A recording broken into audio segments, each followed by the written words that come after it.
What's up sa inyo mga ate at kuya? Ako nga pala si Kuya Len at tayo nagbabalik muli dito sa Grow a Garden. So ngayong araw mga ate at kuya is magandang araw para pag-usapan ng mga bagong leaks na kumakalat ngayon para sa next update. So hindi na natin to papatagalin mga ate at kuya, umpisahan na kagad natin to sa pa-wash out.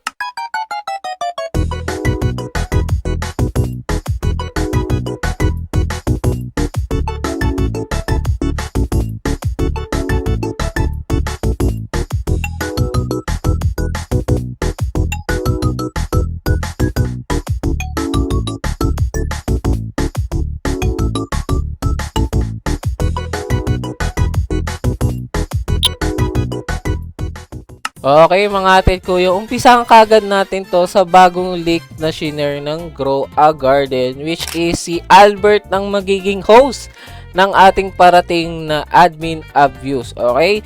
This update po yan, okay? Sa Sabado, si Albert po ang mag-host ng admin abuse. So kung hindi nyo kilala si Albert, siya rin po si Flamingo. So, hindi rin ako nanonood kay Flamingo pero very well known po yung pangalan niya kasi isa siyang malaking Roblox YouTuber.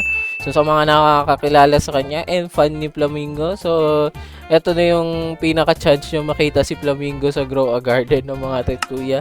So, alam nyo naman mga ate at kuya, etong mga admin or celebrity admin abuse na to is very good. Kasi alam nyo naman nangyari kay Travel Kelsey, nakakuha tayo ng mga limited na mutation na doon lang nakukuha sa event niya. And nagkaroon tayo ng mga limited pet and plant, okay?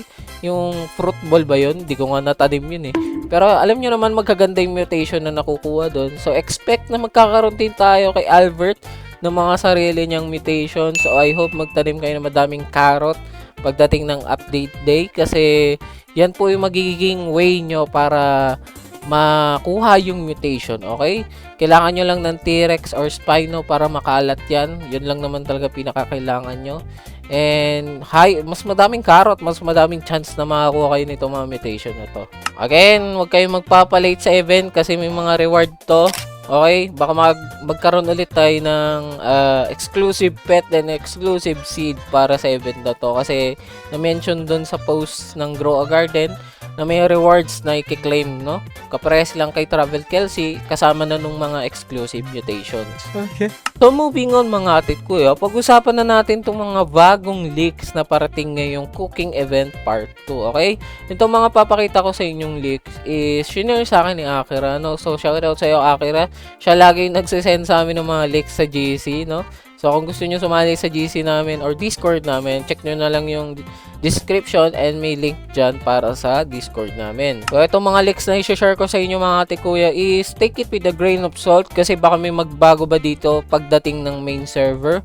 Kasi maaring itong mga links na to ay kuha lang sa test server. So, pwede pang mabago to. Huwag kayo magiging masyadong magtiwala sa leaks, no? Kasi maraming nagbabago pagdating sa main server. So, yun lang yung gusto kong sabihin sa inyo.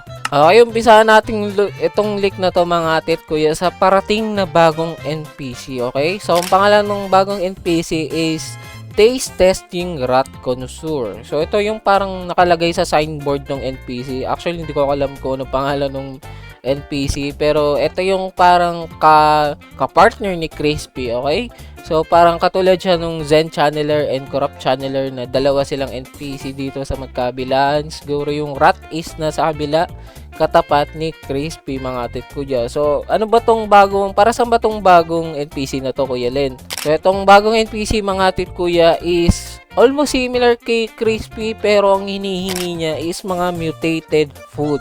Okay? So, Kuya Len, paano tong mga mutated food na to makukuha? So, mamaya explain ko sa inyo. Ngayon, sasabihin ko muna, yung mutated food is different kay Crispy, okay?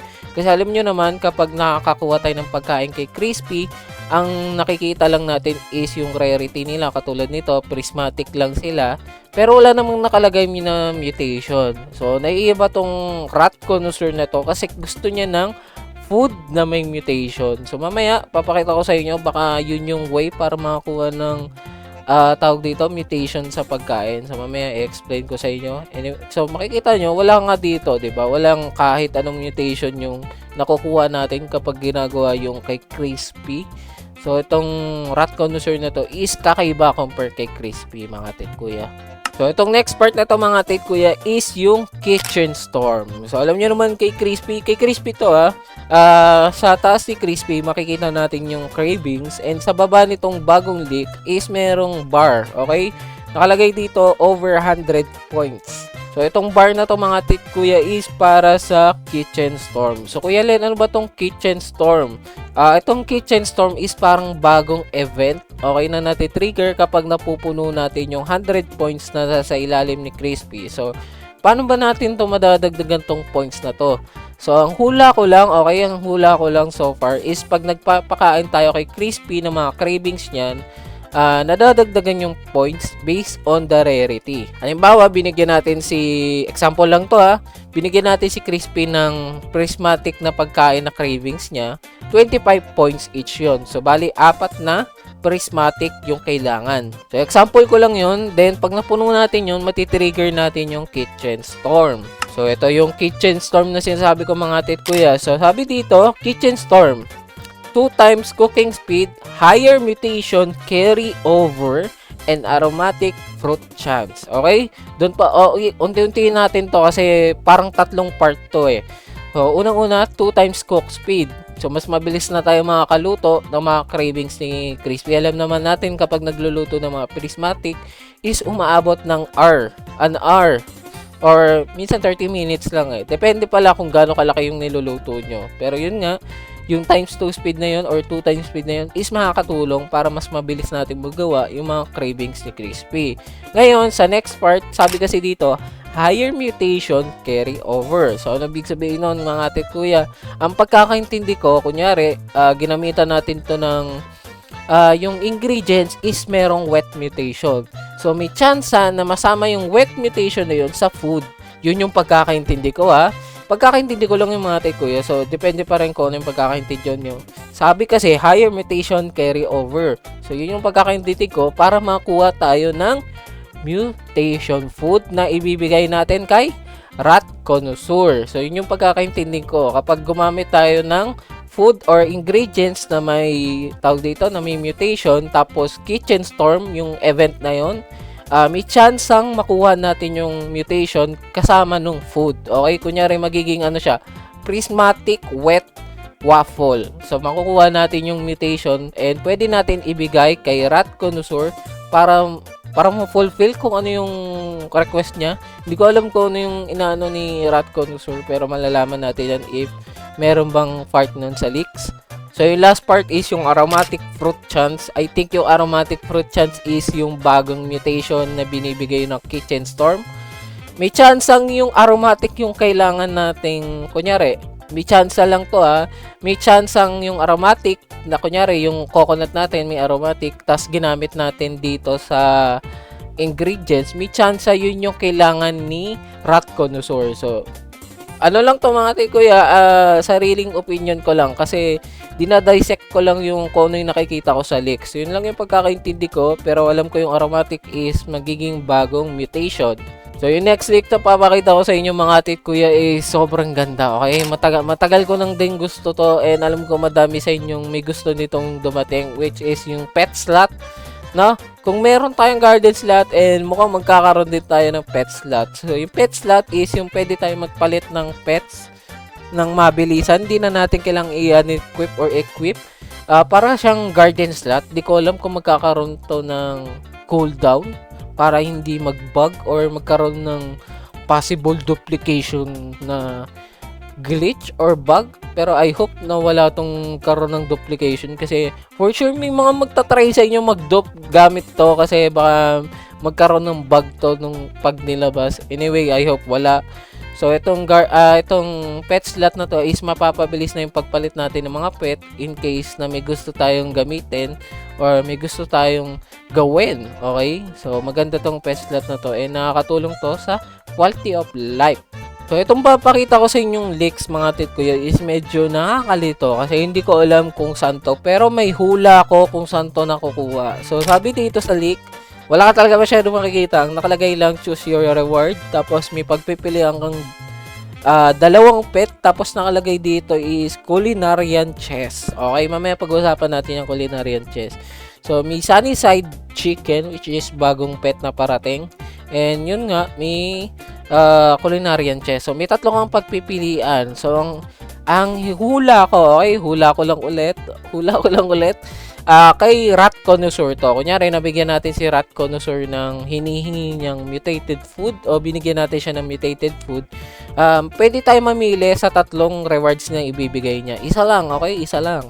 So, pwede tayo mamili either pet or yung chest. And meron pang isang leak na merong seed, which is yung bitter melon. So, hindi ko alam kung kay Rat Connoisseur to, pero yun lang yung hula ko. Okay? Kay Rat Connoisseur yung hula ko. Then, yung last leak na titignan natin mga titkuya is yung Culinarian Chess. So, alam naman natin yung chess. Nakita na natin to nung nung crop update na may laman tong pet and seeds. So, expect na parehas lang to katulad nung Kitsune Chess. Di ko alam kung may iba pang way kung paano makuha to. Pero yun nga, magkakaroon tayo ng chess. So, yun nga. I hope na merong magandang pet tone laman, no? Kasi yung Kitsune naman dati, yung corrupted Kitsune, okay naman siya. Pero, pag nakuha mo na kasi yung mutation niya, parang wala na siyang value, no? Nawawala na siya ng value. Yung mutation lang naman kasi habol mo doon. Pero I hope itong chess may magaganda siyang pet na laman na magagamit natin in the long run. So, mga tikuya, those are the leaks na parating next update, no? So, again, di natin guaranteed kung darating yung iba doon. Pero, hopefully, dumating yung pet slot. Yun yung pinaka nagustuhan ko, yung pet slot talaga. Kasi, kailangan ko yung kapag mag-hatch ako, tapos pag mag-sell ako, para hindi na ako mag-equip and unequip. So, let me know kung anong sa tingin nyo dito sa mga leaks na to, parating sa next update. Kung nagustuhan nyo ba yung mga paparating, or may mga hindi kayo nagustuhan. So, i-comment nyo lang sa baba dyan, mga titkuya, no? Ito na mga titkuya, meron tayong 17 comments, no? Ng mananalo, pwedeng possible manalo ng Bone Blossom na 12 pieces. So, itong mga Bone Blossom na papamigay ko is nasa around 47 to 51. So, magkahalo na yung dalawa kasi yung nag-rank ko siya nung una, 47 trillion lang. Then, bigla akong nadagdagan ng shock, naging 51. So, baka mahalo ko yung 47 tsaka 51. Gagawin ko ng 12 para sakto na, para hindi na mahirap. So, tignan na natin kung sino yung winner in 3, 2, 1. So, ang nanalo po ay si Christian Barlaan. So, sana mapili ako, kuya. Hashtag 47. Name ko po is Karen45. So, congrats sa'yo, Christian. Ikaw ang nanalo ng 12 Bone Blossom, no? So, around nasa 500 to 600 trillion na to. Ikaw nang bahala kung ano gagawin mo dito, no? So, Karen45, ikaw ata tong Chan. So, i-add na kita, no? Accept mo na lang ako, tapos chat mo ako ng specific time kung kailan mo gusto kunin. Kailangan ko ng specific time kasi baka nag-ML ako or may ginagawa ko kaya hindi mo ako matcha-chat. So, mga tikuya, para sa ating next giveaway is ganun pa rin. Mamimigay pa rin ako ng 12 pirasong 12 Bone Blossom na worth 47 to 51. Kasi may mga 47 pa ako dito. Hindi ko alam kung ano mabibigay ko sa inyo. Pero same size lang sila, okay? Pero titignan ko, okay? Basta 47 to 51 yung magiging presyo ng Bone Blossom. So, kayo nang bahala kung anong gagawin nyo. I-comment nyo lang is hashtag Albert. Okay? Yan lang ko-comment nyo, mga titkuya. Kailangan may username para madali kayong ma-add, okay? So, yun lang. So, hanggang dito lang ako, mga titkuya. Sana maging ready kayo para sa parating na update. Especially nga dun sa admin event ni Albert. Yun talaga yung pinaka-important part sa event na to kasi nga may exclusive mutations and may mga exclusive rewards. So, yun lang, mga titkuya. Ingat kayo palagi and God bless po sa inyo. Bye-bye!